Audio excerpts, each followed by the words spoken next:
il y avait des gros débats dans nos assemblées pour changer le nom. On s'appelait Association ou Syndicat des enseignants. On voulait s'appeler dorénavant Syndicat des travailleurs de l'enseignement de Leroyer. Donc, il y avait comme une symbolique. On devenait aussi des travailleurs et ça coïncidait aussi avec le travail que la centrale, ça c'était intéressant, que la CEQ avait poussé, en plus de cette réflexion sur l'action sociopolitique, le rôle de l'école dans la société.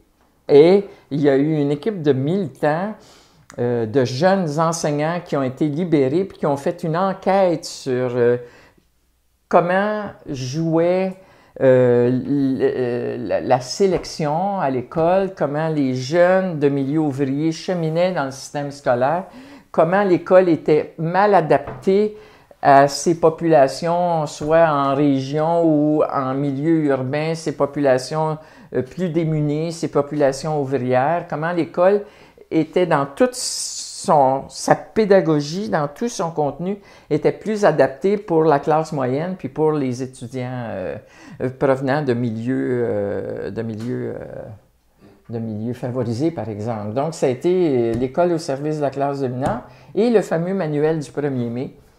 On avait fait des enquêtes, puis on se disait, si l'école est mal foutue dans ses programmes, puis dans ses modes de sélection, sélection sociale, conduisant les enfants démunis vers des voies d'évitement, vers les cours, pas qu'on voulait dévaluer les cours de métier, mais ça ne donnait pas la chance à des étudiants d'avoir une perspective d'enseignement secondaire, collégial supérieur, fin de secondaire. Donc, on se disait, bien, il faut trouver moyen d'avoir un contenu et une façon de travailler qui démontre comment l'école pourrait être moins sélective, plus adaptée à l'ensemble de la population. C'est là qu'on a fait des exercices pédagogiques avec les programmes, mais en les adaptant à des étudiants venant de la classe ouvrière. Donc, comme il y avait le 1er mai qu'on commençait, qui entrait dans la tradition syndicale à l'époque, en 1975, la CEQ avait publié avec des militants de base l'école au service de la classe ouvrière, une trentaine d'exercices pédagogiques qu'on devait utiliser. Il y a eu 8 000, 10 000 exemplaires.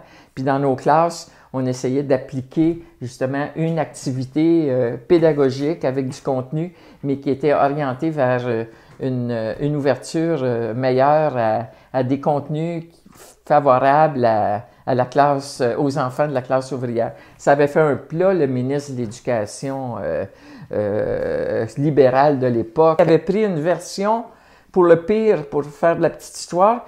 Nous, on travaillait sur le manuel, on avait un réseau, là, puis les gens qui rédigeaient le manuel nous le soumettaient pour voir si ça a-tu de l'allure, c'est-tu travaillable dans une classe, est-ce que ça va trop loin, Donc, le ministre avait trouvé une des versions, puis qu'on avait mis au panier parce qu'on ne la trouvait pas adaptée.